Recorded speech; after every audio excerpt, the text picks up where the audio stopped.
The lab feeds on data, and I want to talk about an anomaly in what I've witnessed with my own channel and videos. When I speak about Germany, Netherlands, Italy, specific topics, the engagement spikes. When I speak about Europe, you do not watch, you do not engage. It simply reflects how the reality is extremely fragmented, is an invisible concept, a phantom. Basically, all the pension differences, cost of living disparities, they are a very complex puzzle piece that nobody truly feels responsible of. So let's try to dissect the jurisdictional arbitrage of trying and find the formula to leverage these differences and disparities to accumulate even more wealth. Let's get to it. Hello, fellow wealth seekers! We start by observing the first anomaly, capital gains tax. The way capital is assessed upon accumulation and particularly upon selling the results of your years of accumulating and depositing and building wealth is extremely different depending on the geography. A country like Denmark taxes the capital gains up to 42%. Ireland, 33%. Move a few borders south, Belgium or Switzerland have exactly 0% on capital gains from standard retail stocks. How to best navigate these consciously based on where you decide to invest, where you decide to open brokers' accounts. Let's also consider the impending 36% prepayment tax in the Netherlands for unrealized gains, that is a first-timer, and the already existing prepayment tax in Germany, which is way more moderate at 4%, but has to be tracked properly to avoid double taxation. How do we best navigate all this? The typical paradigm sees you living in the city where you earn money from.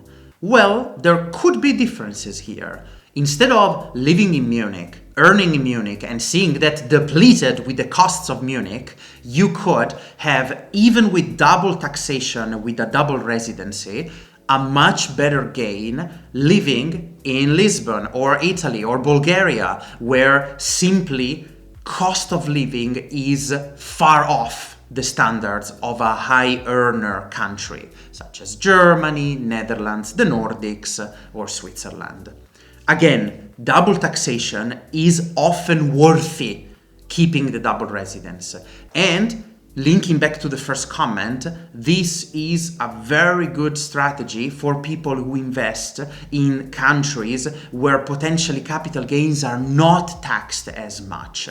So make sure you direct your flows of wealth and capital where it most makes sense to you. Last but not least, pension incompatibility. There is no pan-European pension fund. So say you get a very compelling job offer that pushes you to move somewhere, or a strong possibility to increase your salary taking a different gig or opening a freelancer account somewhere else, you will be forced to see all the accumulated pension wealth depleted or worse, taxed at the same rate as your income. If you move, say, from London to Berlin, all your ISA benefits will not be shielded from tax and will be actually deducted at the moment of declaring your first tax year in Berlin. What can help here are the impatriate regimes. Several countries, such as Italy for up to 5 years, Spain with a variation of the Beckham law, or Netherlands with a 30% shield, are made on purpose to make it so they become more talent attractive. And so they sparked this sort of brain wars in between countries to make their country the most appetible for impatriating talent and therefore wealth. Highly to be considered before you move. So you see, your lack of interest in broader European advice is justified because that advice is often too generic and not tailored to the jurisdiction it has to apply to.